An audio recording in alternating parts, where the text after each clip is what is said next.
नमस्कार, VIP news देख रहे हैं आप। मैं आपके साथ नुपुर सक्सेना। स्वागत है आपका जनसदन में। उत्तराखंड कांग्रेस ने ये मान लिया है कि सत्ता में अगर वापसी करनी है तो पूर्व सीएम हरीश रावत को ही सीएम फेस बनाना होगा। उत्तराखंड चुनावों में कांग्रेस वोट के लिए हरीश रावत के नाम और चेहरे दोनों का इस्तेमाल करेगी। इसकी वजह यह है कि पहले तो पूर्व सीएम हरीश रावत कुमाऊं क्षेत्र से है और इसके अलावा गढ़वाल और मैदानी इलाकों में भी उन्हें लोगों का काफी समर्थन मिला है। तो आज की चर्चा हरीश रावत रिटर्न्स पर करेंगे, लेकिन उससे पहले ये रिपोर्ट देखिए।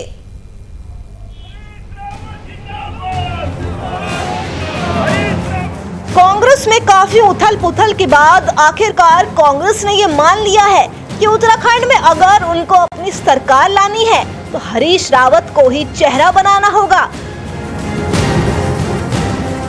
लगातार 3 चुनाव हारने के बाद भी हरीश रावत की लोकप्रियता के मैसेज को सत्तारूढ़ दल और कांग्रेस बखूबी समझती है। शायद यही कारण रहा कि नेतृत्व परिवर्तन के दौरान सत्तारूढ़ दल ने कुमाऊं मंडल से युवा और साफ छवि के व्यक्ति को मुख्यमंत्री की कमान सौंपी है।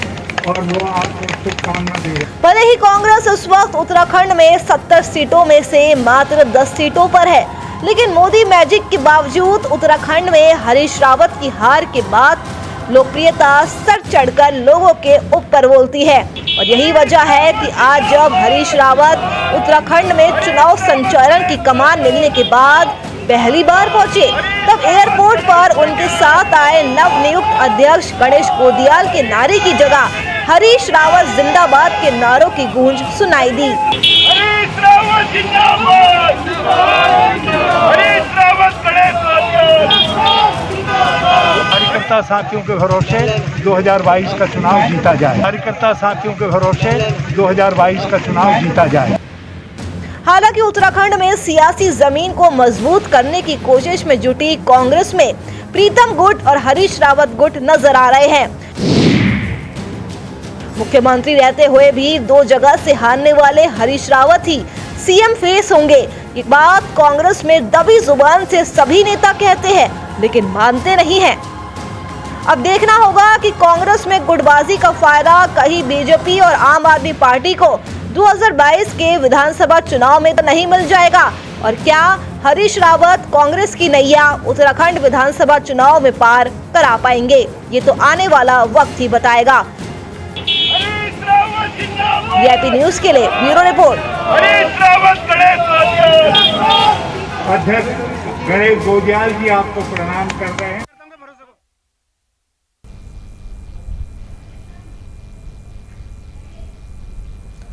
तो कांग्रेस ने हरीश रावत को सीएम फेस बनाया है। उत्तराखंड कांग्रेस ने मान लिया है कि अगर उत्तराखंड में की सत्ता में फिर से वापसी करनी है तो पूर्व सीएम हरीश रावत को ही सीएम का चेहरा बनाना होगा।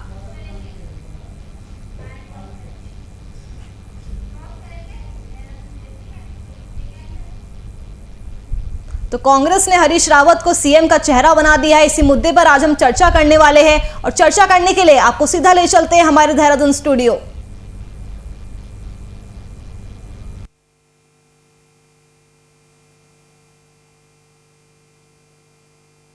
Speaking with has put your call.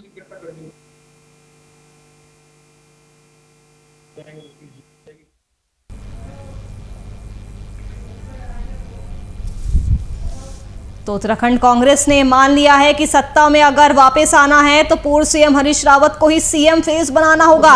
Uttarakhand चुनावों में कांग्रेस वोट के लिए हरीश रावत के नाम और चेहरे दोनों का कांग्रेस इस्तेमाल करने वाली है। बनाया गया हुआ आते हैं, और जिस तरह से उनका स्वागत होता है एयरपोर्ट से देहरादून आने में, इस परिस्थिति को अगर आज समीक्षा की जाए तो यह कहा जा सकता है कि यह प्रदर्शन शक्ति प्रदर्शन था, और यह शक्ति प्रदर्शन किसका था, इसी पे चर्चा करेंगे कि कांग्रेस का शक्ति प्रदर्शन था या हरीश रावत का शक्ति प्रदर्शन था। जब पिछले दिनों नेता प्रतिपक्ष इंदिरा हृदय जी का देहावसान हुआ तो उसके बाद कई चर्चाएं उठी कि किसे अध्यक्ष बनाया जाएगा और अगर जिसे अध्यक्ष बनाया जाएगा तो फिर नेता प्रतिपक्ष किसे बनाया जाएगा। इन सब का पट्टाभिषेक हुआ। कुछ पिछले दिनों कांग्रेस की लंबी चौड़ी लिस्ट आती है और लिस्ट में हरीश रावत को भी जिम्मेदारी दी जाती है, गणेश गोदियाल को प्रदेश अध्यक्ष बनाया जाता है और उन सब के साथ प्रीतम सिंह जो प्रदेश अध्यक्ष थे उन्हें नेता प्रतिपक्ष बनाया जाता है।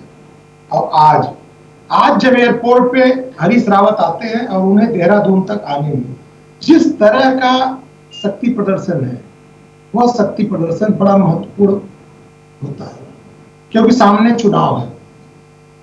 भारतीय जनता पार्टी ने 2 मुख्यमंत्री बदल दिए, तीसरा मुख्यमंत्री बैठाई। अब ये देखना होगा कि यह लड़ाई भारतीय जनता पार्टी की कांग्रेस से होगी कि भारतीय जनता पार्टी की लड़ाई हरीश रावत से होगी। इस महत्वपूर्ण चर्चा में हमारे साथ कांग्रेस पार्टी की वरिष्ठ नेता हैं हेमा पुरोहित जी, बहुत बहुत स्वागत है आपका वीआईपी न्यूज पे। आम आदमी पार्टी जो कि ताल ठोक के उत्तराखंड में इस बार चुनावी मूड में नजर आती है, उसके वरिष्ठ नेता संजय भट्ट जी हमारे साथ है। संजय भट्ट जी, बहुत बहुत स्वागत है आपका। और इन सब के साथ भारतीय जनता पार्टी जो सत्ता में सी है, जिसने अभी कुछ दिन पहले ही 2 मुख्यमंत्री बदल दिए और उस मुख्यमंत्री को बदलने के बाद अगर चुनाव में जाने का मन बना रही है तो किस स्थिति में बना रही है उसको बात करेंगे, उस विषय में बात करेंगे। लेकिन जो प्रदर्शन आज था उस प्रदर्शन को लेकर के भारतीय जनता पार्टी किस रणनीति पे काम करेंगी उसका जवाब लेंगे। संजीव वर्मा जी वरिष्ठ भाजपा नेता हैं। संजीव वर्मा जी, सबसे पहले हम आप ही के पास चलते हैं। आज हरीश रावत जी का जो शक्ति प्रदर्शन है, किस तरह से भारतीय जनता पार्टी इसको देख रही है?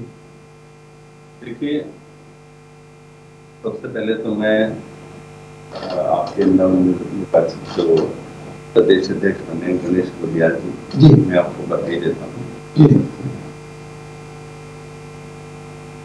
और आज का सिनेरियो देखेंगे तो कांग्रेस में बहुत जबरदस्त अंतर बंद है। प्रीतम सिंह जी का आज ही बयान आया है कि मुख्यमंत्री के लिए मेरा चेहरा क्या इतना बुरा है। इसका मतलब ये हुआ कि आज भी वो अपने आप को मुख्यमंत्री की दौड़ में समझते हैं। इधर माननीय हरीश रावत जी, उन्होंने हम अभी आपसे एक प्रश्न संजीव जी, क्योंकि बहुत दिन बाद हम लोग रूबरू हो रहे हैं, एक प्रश्न का जवाब। आज हरीश रावत और कांग्रेस का आपसे तो प्रश्न ये बनता है कि जो कांग्रेस का शक्ति प्रदर्शन था उसे भाजपा कैसे देखती है, और बिंदु पे हम आएंगे आपके पास।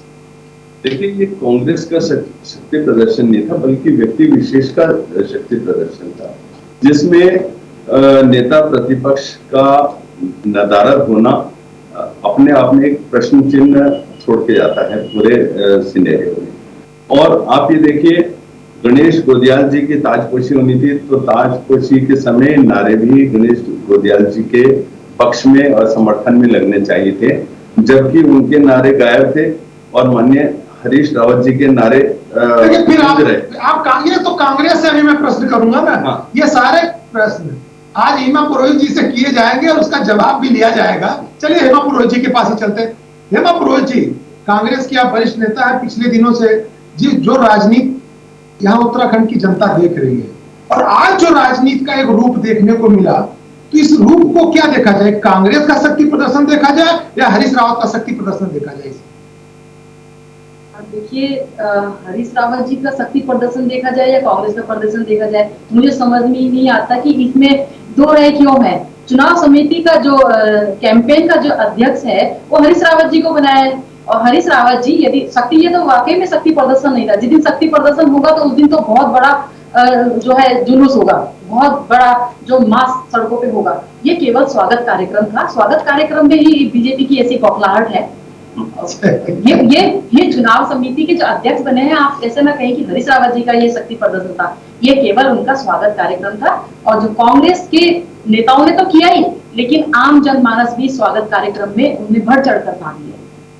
चलिए संजय भट्ट जी, आज आपने भी हमारी समझ से सोशल मीडिया के माध्यम से भी, चैनल के माध्यम से तो नहीं पता चला होगा, सोशल मीडिया के माध्यम से आपने भी इस प्रदर्शन को देखा और इस प्रदर्शन को लेकर के कई तरह के कयास लगाए जा रहे हैं।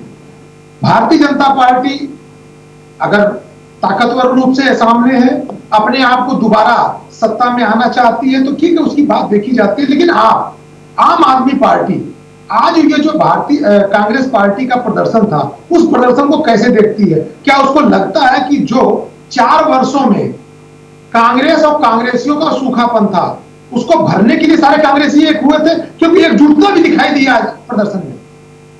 देखिए श्रीवास्तव जी, पहली बात तो भारतीय जनता पार्टी के जो हमारे माननीय प्रवक्ता बैठे हैं जी, उन्होंने ही कह दिया कि आज के जो स्वागत कार्यक्रम था गणेश गोजयाल जी का जो अध्यक्ष बने हैं, उस कार्यक्रम से नेता प्रतिपक्ष यानी जो अभी अध्यक्ष जी ने हटाया गया प्रीतम सिंह जी नदारत है, यानी गुटबाजी खत्म नहीं हुई है, बढ़ी है। ये स्पष्ट है कि गुटबाजी और बढ़ा दी है कांग्रेस के हाईकमान ने यहाँ पर। और जैसा कि आपने देखा भी है कि एक अध्यक्ष और 4 जो कार्यकारी अध्यक्ष बना के इन्हें दिए गए हैं कांग्रेस को, तो स्पष्ट है कि वो गुटबाजी और बढ़ेगी। इतना छोटा सा हमारा उत्तराखंड प्रदेश, उसमें 5 प्रदेश अध्यक्ष, ये सोचनीय बात है। 13 जिले में 5 प्रदेश अध्यक्ष, ये एक सोचनीय बात है, लेकिन वो कांग्रेस की अंदरूनी बात है। वो 5 का 13 के 13 बना ले, उनकी इच्छा है, जैसा मर्जी करें। लेकिन ये स्पष्ट है कि उत्तराखंड की जनता देख चुकी है कि यही कांग्रेस की सरकार थी जिसने भारतीय जनता पार्टी पर आरोप लगाए थे कि भारतीय जनता पार्टी ने 65 घोटाले किए हैं, और फिर ये सत्ता में आए। सत्ता में आने के बाद इन्होंने उन 65 घोटालों का क्या किया, कितने लोगों के खिलाफ कार्रवाई की, कितने लोग जेल जाना तो अलग बात है, कार्रवाई कितने लोगों के खिलाफ की। जहां तक मुझे पता है कि जो तत्कालीन कृषि मंत्री थे त्रिवेंद्र रावत जी, वो ढेंचा बीज घोटाले में फंसे हुए थे। उनको बरी करने का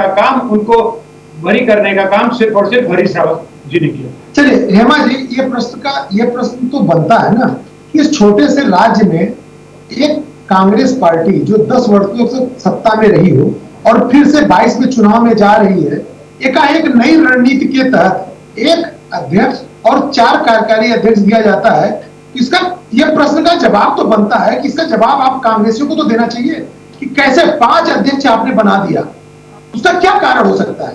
वैसे तो ये 5 अध्यक्ष नहीं, अध्यक्ष तो एक ही है, प्रदेश अध्यक्ष। 4 कार्यकारी अध्यक्ष, हर पार्टी का एक डेकोरम होता है, हर पार्टी का एक काम करने का तरीका होता है। तो इसलिए बनाए हैं 4 कार्यकारी अध्यक्ष कि वो कोने कोने से जाके कांग्रेस पार्टी को मजबूत करें, क्योंकि एक प्रदेश अध्यक्ष कितना तो जाएगा, कितना नहीं जाएगा, तो कोने कोने से। इसीलिए 4 जो कार्यकारी अध्यक्ष उनके साथ एडिशनल दिए हैं, उनके सपोर्ट करने के लिए दिए हैं, ना कि कलह बढ़ाने के लिए। कहीं ऐसा तो नहीं कि जो अंदरूनी कलह थी उसे शांत करने के लिए दिया गया हो? नहीं, ऐसा बिल्कुल नहीं है। ये तो बल्कि पार्टी को और मजबूत करने के लिए, क्योंकि प्रदेश अध्यक्ष का काम थोड़ा सा इजी हो और ज्यादा उसको सपोर्ट मिले, क्योंकि हमारे जो कार्यकर्ता हैं वो 13 जिलों में कोने कोने में बसे हुए हैं। उसी तरीके से जो है उनकी बात सुनी जाए पार्टी फोरम पे, और आने वाले चुनाव में जो है कांग्रेस एकजुटता के साथ 13 जिलों में चुनाव में। संजीव वर्मा जी, आपने 3 मुख्यमंत्री दे दिया 5 वर्षों में, तो आपको तो कम से कम ये लगता होगा, आपके पास तो अब भी प्रश्न बनने लगे होंगे ना कि भाई हमने 3 ही दिया, इन्होंने तो 5 दे दिया। संजय जी देखिए, अध्यक्ष तो एक होता है, एक ही की परिपाटी होती है, और चाहे आप देश का कोई भी दल उठा के देखिए, कांग्रेस ने पहली बार एक नई परिपाटी को जन्म दिया है। एक अध्यक्ष और साथ में 4 और अध्यक्ष, यानी कि 5 अध्यक्ष। और 5 अध्यक्ष जब आपको 5 ही देने थे, जो 5 लोकसभाएं, 5 अध्यक्ष, अब चुनाव है विधानसभा का, इस हिसाब से तो आपको 70 अध्यक्ष बनाने चाहिए थे, आपने गलती कर दी। दूसरा, आप अल्पसंख्यकों का दम भरते हैं कि अल्पसंख्यक हमारा सबसे जबरदस्त वोटर है, तो जहां 5 बना रहे थे, एक अल्पसंख्यक को भी बनाना चाहिए था आपको, ये आपने गलती कर दी। जहां 5 वहां 6 सही, महिला भी बनाते। देखिए संजीव जी, ये प्रश्न तो कांग्रेस का है, कांग्रेस का अंदरूनी मामला है, क्यों महिला को बनाए न बनाए। आपसे जो प्रश्न किया जा सकता है, 3 मुख्यमंत्री आपने बदला, एक महिला मुख्यमंत्री आपने क्यों नहीं बना दिया? ऐसा है, देखिए बात यहाँ पे कांग्रेस की हो रही है। नहीं, आपने देखिए आपके प्रश्न का, हाँ, आपके प्रश्न पे ही प्रश्न बनेगा ना। हाँ, और चलिए ठीक है, मैं मानता हूं, लेकिन आज पहले आप ये मान के चलते थे कि भारतीय जनता पार्टी जिस तरह से पिछले 4 वर्षों में सरकार में रहते हुए जवाब देने की स्थिति में नहीं थी, आपने नया मुख्यमंत्री लाए, तीरथ सिंह रावत को लाते हैं। तीरथ सिंह रावत को आप 4 महीने भी नहीं रहने देते, आप पुष्कर सिंह धामी को लाते हैं। तो जो 4 महीने का विकास कार्यों का जवाब है, तो क्या आपको लगता है कि पुष्कर सिंह धामी हरीश रावत के आज के प्रदर्शन पे दे पाएंगे? संजय, देखिए, हमारी पार्टी ने पूरे विगत 4.5 वर्षों में बेहतरीन काम किया है और बेहतरीन परफॉर्मेंस के साथ हम आने वाले चुनाव में जाएंगे।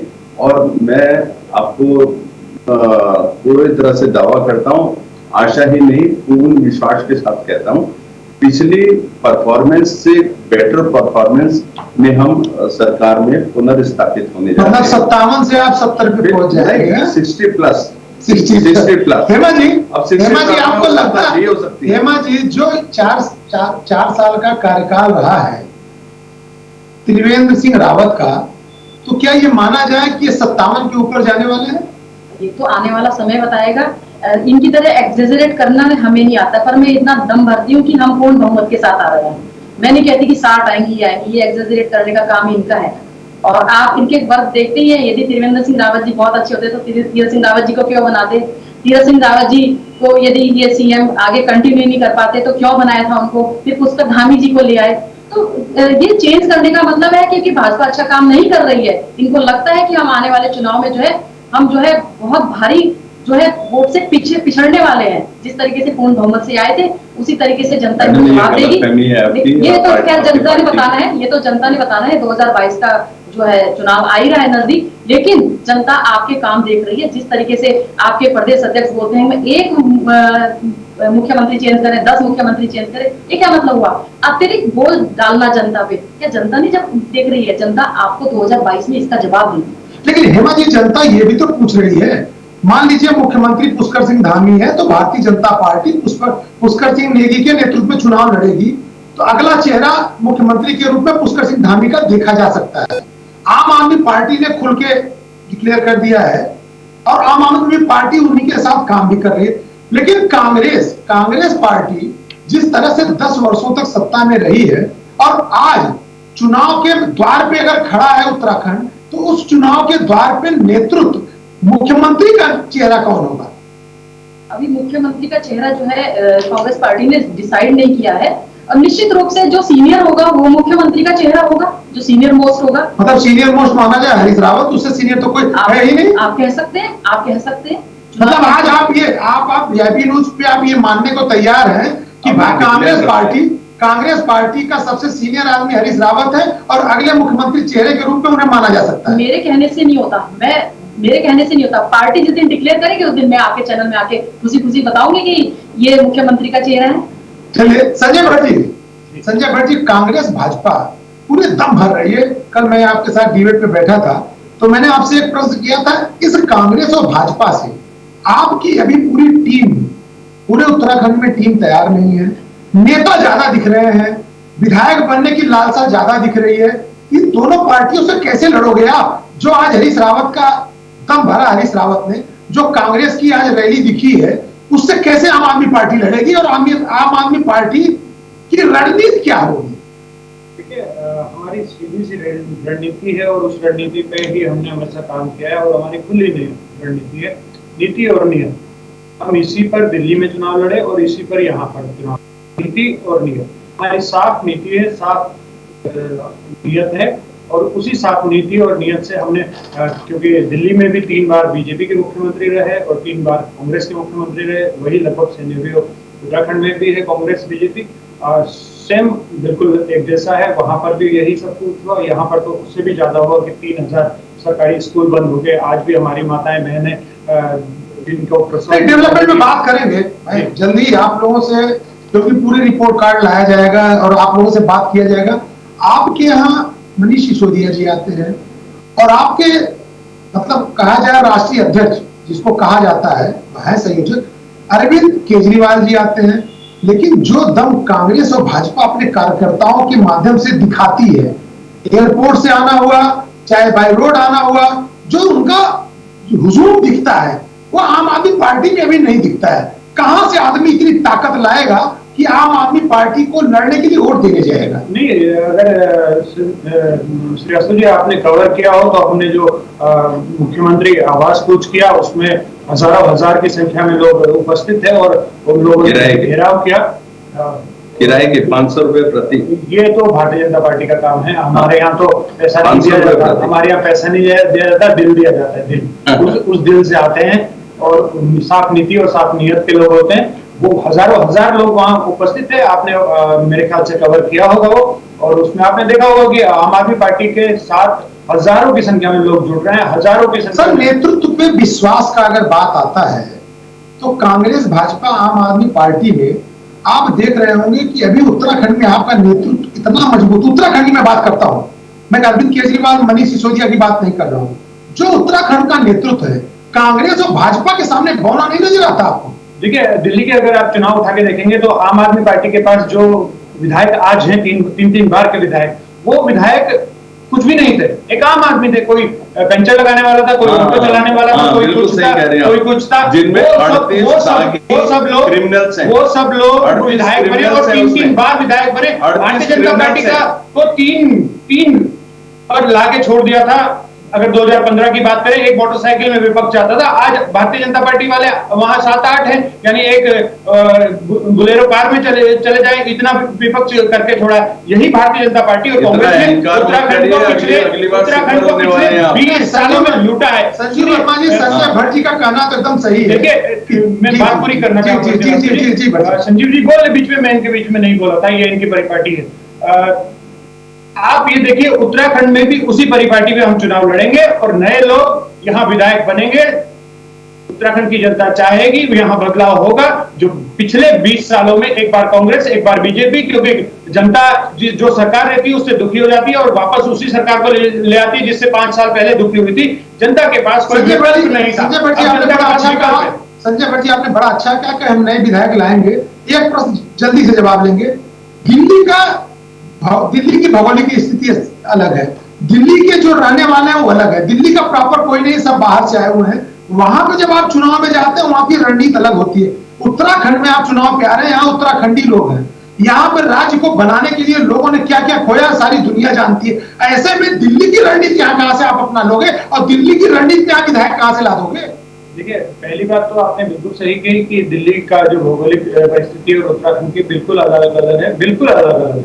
कोई शक नहीं, इसमें कोई दो राय नहीं। सीटें जरूर वहां भी 70 हैं, यहाँ भी 70 हैं। राजनीतिक जो यहाँ पर डिजास्टर है वो वहां भी वही था, कांग्रेस बीजेपी वाला, और यहाँ भी वही है, कांग्रेस बीजेपी वाला। मेन होती है मतदाताओं की। चलिए संजीव वर्मा जी, संजीव वर्मा जी, सवाल का जवाब पूरा दे दूं। समय की बात है। जी। तो जो बात आपने ये कही कि भौगोलिक परिस्थिति की बात है, भौगोलिक परिस्थिति हर वोटर की बात आई है, मतदाता पे सीधे आइए। मतदाता कौन सा मतदाता? उत्तराखंड का हर आम आदमी पार्टी का विधानसभा अलग अलग है। उत्तराखंड और दिल्ली की बात छोड़िए, उत्तराखंड की हर विधानसभा का मतदाता अलग अलग है। अगर आप जोनसार की बात करेंगे, अलग मतदाता मिलेगा, विकासनगर में संजीव वर्मा जी, अलग, संजीव वर्मा जी, आम आदमी पार्टी ने बड़ी मजबूती से अपने आप को दिखाने का प्रयास किया है। मैं कहूंगा, नो डाउट, जिस तरह से ये सामने दिख रहे हैं, अगर यही लड़ाई इनकी कंटिन्यू रही तो कांग्रेस भाजपा को मुश्किल नहीं दिखाई देती आपको? संजय, देखिए, पहली बात, इनके नेता केजरीवाल जी ने कहा हम किसी पार्टी को अपना टिकट नहीं देंगे। और चैंपियन ने क्या कहा?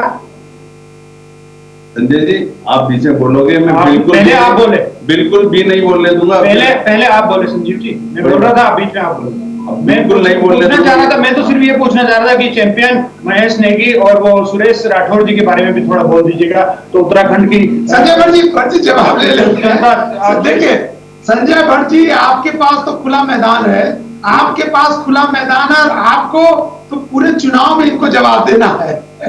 आपको पूरे चुनाव में जवाब देना। संजीव वर्मा जी। संजीव, देखिए, भारतीय जनता पार्टी जिम्मेदार पार्टी, जी, हमने जो बोलना है बिल्कुल एक दायरे में रह के बोलना है। संजय जी कुछ भी बोल सकते हैं, A to Z, कितने भी हवाई किले हाथ भी सकते हैं और बना भी सकते हैं। आम आदमी पार्टी हवाई किले नहीं, जुमले और वादे नहीं, आम आदमी पार्टी की गारंटी है, गारंटी नहीं है। केजरीवाल एकमात्र ऐसे व्यक्ति हैं, संजीव वर्मा जी, लेकिन एक बात तो है, आम आदमी पार्टी दिल्ली से देहरादून की तरफ कूच कर चुकी है। हेमा पुरोहित जी, कांग्रेस, चलिए अंतिम प्रश्न है क्योंकि समय की भी बात है। जी, जवाब दीजिए। जी। देखिए, सबसे पहली बात तो ये है 300 यूनिट की गारंटी देने वालों की अपनी गारंटी नहीं, किराए के आदमी लेके गारंटी तो हो चुकी है, आपकी सरकार बोल चुकी है 100 यूनिट फ्री, हरीश रावत जी बोल चुके हैं 200 यूनिट फ्री, आपके दिमाग में घुस चुके हैं हम लोग। आम आदमी पार्टी, कांग्रेस और भाजपा दोनों के दिमाग में घुस चुकी है। आप ये सोचिए ना, सीरियसली नहीं लेता भाई, आप दिमागी रूप से परेशान हो चुकी है भाजपा और कांग्रेस। उत्तराखंड आप ये सोचिए, आप बताइए ना 20 साल में आपने क्यों नहीं 100 बोलने वाली पार्टी को बिजली फ्री क्यों नहीं दी आपने? टिहरी बांध से जो कहा गया था कि जो टिहरी बांध से विस्थापित होंगे उन्हें बिजली फ्री दी जाएगी, आपने बिजली फ्री क्यों नहीं दी टिहरी विस्थापितों को आज तक, जबकि आप लोगों ने वादा किया था कि टिहरी विस्थापितों को बिजली फ्री देंगे, आज तक आपने 21 साल में नहीं दी। भारतीय जनता पार्टी ने जो ये राज्य दिया, ये राज्य 12% बिजली टिहरी बांध से 12%, सिर्फ 12% बिजली उत्तराखंड को सारी बांट दी केंद्र सरकार को देने पड़ता है। आप लोगों ने लूटा है, ठगा है उत्तराखंड को। नलों में गंदा पानी आ रहा है, उत्तर प्रदेश के गंदा पानी आ रहा है, सिंचाई की हरिद्वार की जो सिंचाई भूमि है, सिंचाई के सारे काम नदियां में पानी नहीं आता है। आपने भू कानून का माहौल उड़ाया, आपने घेरछेड़ में कर दिया कि कोई भी आए, कोई भी जमीन खरीदे। चलिए अंतिम प्रश्न लेते हैं हेमा जी से। हेमा जी, इसका मतलब एक उत्तराखंडी की नजर से मैं आपसे जानना चाहूंगा कि जिस तरह से आम आदमी पार्टी ने 300 यूनिट बिजली की बात की है, क्या ये माना जाए कांग्रेस भाजपा की मजबूरी हो जाएगी उत्तराखंडियों को बिजली मुफ्त देने की? मैनिफेस्टो में दोनों पार्टी डाल सकती है, मैं बीजेपी का नहीं कह रही हूँ, लेकिन कांग्रेस भी अपने मैनिफेस्टो में कुछ ना कुछ तो डालेगी ऐसा कि जिससे मतदाता जो है वोट करे, और दे सकती है बिजली फ्री कांग्रेस पार्टी भी। और भी कई जो काम किए हैं उसको हम लोग गिना सकते हैं, हमने अपने पार्टी रहते हुए, सरकार रहते हुए ये काम किए हैं। चलिए हेमा जी, तरीके से इन्होंने भाजपा ने दिखाए थे, अब उसका जवाब देने का भी काम अब जनता का आ गया है। समय की बात देता हूँ, कांग्रेस को वोट देना तो हमारे पास समय और चुनाव सामने आ रहा है। धन्यवाद संजय भट्ट जी, धन्यवाद संजीव वर्मा जी, धन्यवाद हेमा पुरोहित जी, अस्तित्वहीन पार्टी, धन्यवाद आप सभी लोग। आपका अस्तित्व 3 मुख्यमंत्री देके खत्म हुआ।